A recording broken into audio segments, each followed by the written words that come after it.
Bienvenue à cette vidéo sur le nombre dérivé en un point. Alors on va aborder la notion de nombre dérivé, on va l'introduire doucement et ensuite on fera quelques exemples pour bien comprendre ce que ça représente. Alors le nombre dérivé en un point, tout d'abord avant de parler de ça, on va définir une quantité qu'on appelle le taux d'accroissement d'une fonction. Alors je vais considérer une fonction définie sur un intervalle i et je vais appeler x0 un point particulier de cet intervalle.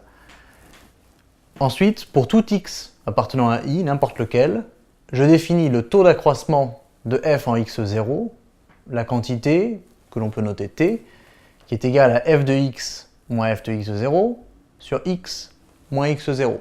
C'est simplement une définition, qu'on appelle le taux d'accroissement, cette quantité. Et graphiquement, on va illustrer ça. Si on trace en rouge une fonction f quelconque, voici x0, un point particulier de l'intervalle dont l'image est f de x0. Voici x, un point quelconque dont l'image est f de x. Ce qu'on peut remarquer, c'est que cette expression-ci, f de x moins f de x0 sur x moins x0, si vous vous souvenez des calculs de pente que vous avez déjà fait quand vous traitiez d'équation de droite, en réalité, cette quantité, c'est la pente de la droite verte. Parce qu'effectivement, la droite verte qui passe par ces points ici, passe par les points de coordonnées f de x, x, et f de x0, x0, ce qui veut dire que sa pente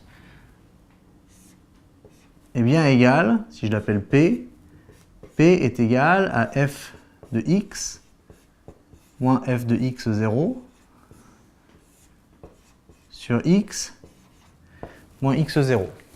Voilà. C'est tout simplement, d'une part, une définition, ensuite une observation graphique. Que représente cette quantité? Ça représente le coefficient directeur de la droite verte. Maintenant, on va se poser la question, que se passe-t-il si ce x qui est quelconque, je le fais tendre vers x0? Alors graphiquement, ici, on s'attend à ce que la courbe verte devienne se penche un petit peu plus vers la droite et finalement s'aligne pour qu'elle soit tangente à la courbe au point x0. Alors ça, c'est à vérifier, mais il semblerait qu'elle fasse ça. Et ce que l'on va dire, c'est que si effectivement, quand x tend vers x0, cette droite possède toujours une pente finie, alors la fonction sera dérivable en x0. Donc ici, on dit que si la limite, quand x tend vers x0, du taux d'accroissement, c'est-à-dire de cette fraction-ci, existe, on dit que f est dérivable en x0, et on note que la limite, quand x tend vers x0, de f de x moins f de x0 sur x moins x0 est égale à f' de x0. Voilà. Alors, f' de x0, c'est simplement une notation, on ne sait pas ce que c'est, a priori c'est un réel fini, mais on n'a pas encore introduit des formules ou des façons de déterminer précisément f' de x0. On dit simplement, voilà la notation que j'emploie. Ce qu'on peut dire maintenant, c'est que cette limite s'illustre graphiquement comme ceci, c'est que le taux d'accroissement, sa limite en x0, va être égal au coefficient directeur, alors je l'appelle f' de x0 puisque c'est le nom de la limite, cette limite va être égale au coefficient directeur de la droite verte. Simplement, il s'avère que cette droite verte n'est pas n'importe quelle droite, cette droite est la tangente à la courbe de f au point x0, parce que comme on l'a vu ici, on voit bien que si on fait tendre x vers x0, la courbe verte tend à pivoter un peu vers la droite jusqu'à s'aligner comme ceci. Et ça, c'est la définition de la tangente à la courbe f au point x0.